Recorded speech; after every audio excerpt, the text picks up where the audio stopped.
Hi and hello dear Taurus! Welcome new subscribers, returning Istam buyers. Thank you po sa inyong walang sawang love at support for me. At kung hindi niyo pa alam mga mahal, may pati other channel, link down below. Sa description box na reading na to, kaya naman if interested, just click that link para mapunta kayo dun at araw-araw. Nag-upload po tayo ng collective readings for all signs there. And guys, wala tayong gender dito, so babae, lalaki, LGBT, lahat ay welcome. Pwede rin pong i-switch ang mga roles dahil possible magkapalit-palit po yan. Kasi general reading po ito. And at the end of the day, lahat ay may free will na free mong gamitin anytime, anywhere. And yes, no? You can also pick up no, yung mga messages na nag-resonate for you and just leave the rest behind kasi baka yun naman ay para sa other viewers, no? Thank you so much, Archangel Michael, Angel guys, para sa palagian ninyo na presence sa reading ni Taurus. Can we get messages for them, please? What do we have here for Taurus? Cross-watchers ni Taurus, may Taurus natal, may Taurus placement sa natal/birth chart nila. Welcome din kayo. Let's see your messages. Mga mensahe for Taurus. What does Taurus needs to know? Can you please show me? Taurus.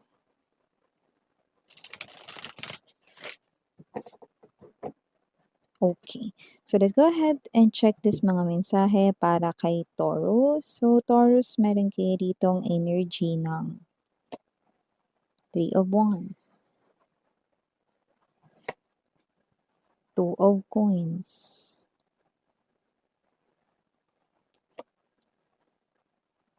9 of Swords, Death energy, 8 of Coins, Lovers, bottom of the deck, 6 of Wands, Queen of Coins, and the 5 of Cups.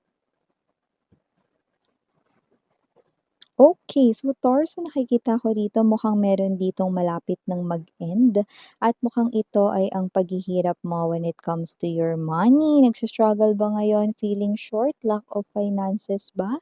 Nahihirapan ba maghanap ng trabaho or yung budget ba kulang pa rin kahit may work na? Okay, nakikita natin dito na magbabago na ang sitwasyon na yan with the 3 of Wands energy and the Death. Meron ditong situation kung saan with the 8 of Pentacles energy, it looks like may opportunity dito na hindi mo kailangang hanapin, Taurus, kundi ikaw ang tinatapatan ng energy na ito. Ito ay offer pero ikaw mismo ang hahanapin nito. Yan ang nakikita natin dito mga babes, no? Ikaw ang qualified for this, no? Marami na rin dito na nagtangka, no, na i-grab ang opportunity na ito pero ang opportunity na yun ay para talaga sa'yo. May kinalaman ito sa pagiging creative mo or sa skills mo or sa talent mo, no? At kung ano man yan, yan ang magpapabago ng kapalaran, ng takbo ng pera mo. From wali to have. Ang nakikita ko ditong money mo, Taurus. Wow! Nakikita ko pa nga dito, no? Na ang tatapakan mong energy rito, no? I don't know, but nakakuha ko rito, no? In 3 months time, na nakikita ko rito na hindi mo na kailangan pang mamili with the 2 of Coins energy kung ano ang bibilin mo dahil pwede mo nang bilhin kahit na dalawa sa gusto mong bilhin. Yan, no, nakikita natin dito, no, na magkakaroon ka rito ng gift of money. Money will definitely come after you, Taurus. Wow! So, see? Ikaw ang sinusundan ng pera, Taurus. Wow! So, nakikita natin dito. And of course, nakakita rin tayo dito ng iba pang mga mensahe para kay Taurus. It looks like, no, meron ditong energy mga babes, no, na posibleng may mag-adapt rito ng alagang pet. That is not for all of you guys, pero nakakuha ko dito ng energy, no, na hindi ka naman as in plano na, mag-adopt ng pet, no, pero for some reason, no, ito ay nakikita kong ibibigay sa'yo as gift, okay? Or if not mga babes, no, na ibigay yan sa'yo as gift, no, this is you, no, na kusa itong darating, no, and patutuloyin mo, no, itong pet na 'to kahit ano yan, dog, cat, no, sa inyong tahanan. And this pet 'no, will bring a lot of good vibes sa loob ng inyong home, yun nakikita ko dito. And kung sino siya, you have already encountered the soul of that pet 'no. Maaaring nung past life mo nakasama mo na yung soul nung magiging alaga mong hayop, 'yan 'no. Maaaring nung time na yun siya ay in human form 'no, but definitely 'no, magiging close mo kung sino man 'tong pet na ito, kasi dati mo na siyang ka-close. This could be your friend dati in one of your past lives or isa sa mga, sumusuporta at naniniwala sa'yo dati, okey? Wow! And also meron pa tayong iba pang mga mensahe para kay Taurus.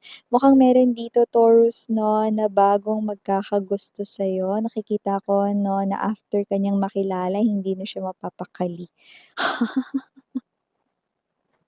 Yeah, we're hearing that song 'no.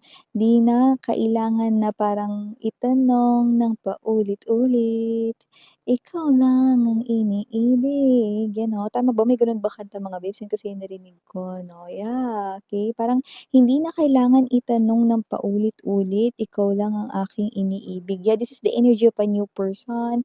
This person right in here is someone 'no, na medyo may itsura, attractive, na bonus na rito yung pagiging handsome or may itsura niya or maganda niya 'no. This person here is someone na posibleng may iba ring nagkakagusto sa kanya pero ikaw ang kanya rito 'no, na pipiliin. Lovers card energy, this person here is someone who is successful, possible rin 'no, na nasa public eye 'no, or siya ay kilala sa kanya ritong trabaho 'no, magaling kasi siya. Yun nakita natin dito successful siya. Could be business owner din 'no, dahil yung iba nakita ko rito this is business owner, entrepreneur at nakikita rin natin dito 'no, na successful itong tao na 'to. Kung sino man ito 'no, na bago magkakagusto sa'yo 'no, and hindi na kailangan na patunayan pa nitong tao na 'to 'no, sa inyo dahil makikita mo 'yan, or masasaksihan mo 'yan. Taurus, yes. You're dealing here with someone who is faithful, yun naman talaga yung hanap mo at makikita mo yun sa taong ito. Actually, makikita mo ang pagpapamilya sa kanya, yan 'no. Sa pagdating niya at pakikipag-connect niya sa'yo makikita mo 'no, na itong tao na 'to 'no is maaari mong maging katuwang, makasama sa iyong habang buhay. Wow! Kasi nga ang hanap ni Taurus with the Queen of Pentacles energy ang taong faithful at siyempre hindi lang faithful 'no, yung responsible din 'no, and itong tao na 'to na paparating sa inyo bukod siya ay faithful sa love, maganda rin ang background niya sa kaperahan, 'yan. Nakakita rin tayo ng energy rito na muli din pala kayo ritong magkikita 'no, ng iyong ex, pero 'wag ka dahil hindi yan isang random or accident na pagkikita, yan ay talagang plinano niya dahil nakita ko na ini-spy ka rito ng ex mo sa pamamagitan rito 'no, ng parehas ninyong kakilala, yun ang nakita ko rito 'no. So, kung sino man 'tong ex mo na 'to na maaaring pagmukain niya rito 'no, na nagkataon lang or by destiny na nagkita kayo ulit or whatsoever 'no, pero yung totoo ini-spy ka niya. Alam niya talaga na dun ka pupunta, Taurus 'no, kaya naman mga babes 'no, hindi yan isa lamang yang fake or false na destining pinagsasabi ng ex mo rito dahil, siya ang may gawa niyan, naghagilap siya kung saan ka pumunta, napagtanungan niya yan. So, may natsyempuhan siya rito 'no, na na information 'no, and yun nga sasabihin niya sa'yo rito na parang pinagtagpo kayo kasi ganito, ganyan 'no. Well, kung sino man yung energy ng ex mo na yan with the Five of Cups energy ano, gusto niya makipagbalikan sa'yo kasi gusto niyang tulungan mo siya 'no, na linisin yung mga problema niya. Ay, cleaners? Cleaners, yung gusto niya ritong mangyari, gusto niya na mga babes 'no, na maging katuwang para linisin mo daw yung mga aba, aba, aba talaga naman 'no. So maliban diyan Taurus, nakuha rin ako ng energy rito 'no, na maaaring meron dito 'no, na bago ka ritong maging kainteresan 'no, yung hindi mo pa nata-try ever, new activities, new hobby 'no, or new interest kung saan meron ka raw makakakuha ka ng mga bagong friends. friends, 'yan 'no. At itong mga bagong friends na ito ay nakikita ko 'no, na puwede mong idagdag sa soul tribe mo dahil mga magaganda silang influences 'no, good influences sila sa'yo rito. So, nakikita ko na, okey, itong mami-meet mong mga bago ay posibleng maging kaibigan mo rin hanggang sa iyong pagtanda. Uy, maganda 'yun, kasi hindi lahat 'di ba ng nami-meet is, um good influences, 'di ba? At saka hindi lahat ng nami-meet 'no is yung susuportahan ka. So, I'm picking up that you could be meeting right in here 'no, 2 to 3 new friends, yun ang nakikita natin dito, okey. Yung iba, okey, puwedeng isa or dalawa dun ma-meet mo daw sa yung work or way of earning a living, okey. Kung ano yung trabaho mo, career mo, job mo 'no, or negosyo mo, just take how this resonates, okey? And maaari ka rin pala ditong may makita rito 'no, na hindi mo naman hinahanap na bagay, pero hindi mo rin naman alam 'no na posibleng na-misplace mo 'yun. Siguro dahil sa katagalan 'di ba? Siguro parang gamit mo 'yun, pero hindi mo alam na na-misplace mo kasi hindi mo naman hinahanap 'no.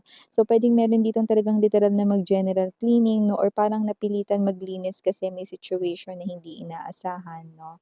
Pero meron kang makikita dito at nakikita ko dito na kung ano yung makikita mo 'no, laking gulat mo at laking tuwa mo rin kasi, importante yun sa'yo, ayan 'no. May mga bagay na tinatago naman 'di ba, natin pero minsan sa sobrang tago na 'di na natin alam kung saan natin tinago. Sa sobrang tagal, 'di ba? So, nakikita ko rito yun yung energy ninyo at kung ano man yung bagay na 'to nakita ko rito lilinisin niyo talaga ng bonggang-bongga or ikaw ito 'no, na parang, itatago mo yan ulit 'no. Kung ano yung pagpapahalaga mo diyan dati, ganun pa rin yung pagpapahalaga mo diyan sa gamit na yan. So, puwedeng may sentimental value yan sa'yo, baka bigay yan sa'yo rito ng someone special or baka naman bigay yan sa'yo ng mama mo 'no or ng lola mo 'no. So, yan, yung nakikita natin dito. By the way, meron ka rin dito 'no, mga babes, kung may person na kayo ngayon at, kayo ay konektado na, like may relasyon na or baka asawa mo na 'yan, meron akong nakikita rito 'no, na meron kayong pupuntahan o kaya't magugulat ka kasi yung asawa mo na 'yan 'no, ay posibleng bibili rito 'no, ng hindi ka talaga makikihati sa kanya, like pera niya talaga yun. Like car, yun nakikita natin dito, car or bahay 'no. Like yun yung parang surprise niya sa'yo. Hindi niya rito hahayaan na, makihati ka dito sa bayarin or makihati ka dito sa bibilhin na ito 'no. Or kung ito naman ay ang iyo ritong fiance, this could be house right in here 'no, na surprise niya for you 'no. Basta dadalhin ka niya dun sa lugar na nakikita ko mapapa-wow ka. Kasi hindi mo akalain mga babes 'no, na nakaipon siya for that 'no, or hindi mo ine-expect 'yan. Kasi may energy rito na parang sinabi niya iba yung pupuntahan ninyo pero dun pala kayo pupunta, like, wow 'no, it's like a big surprise 'no, coming from your person here. So, wow, Taurus, okay, claim na all of these messages right in here 'no, and thank you so much for your time here, babe. By the way, my name is Yan. Okay, and saranghayo, stay safe 'no, kung hindi kailangan lumabas, 'wag na lumabas, kung kailangan lumabas, magyong pa kayo, magpayong kayo, mag-raincoat kayo, mag-cap kayo, mag-boots kayo, o sige plastic puwede na nga 'yan, yung plastic para meron lang pantabing sa ano, ulo or sa katawan. So ayun nga 'no, stay safe everyone and have a nice day, okay? Annyeong.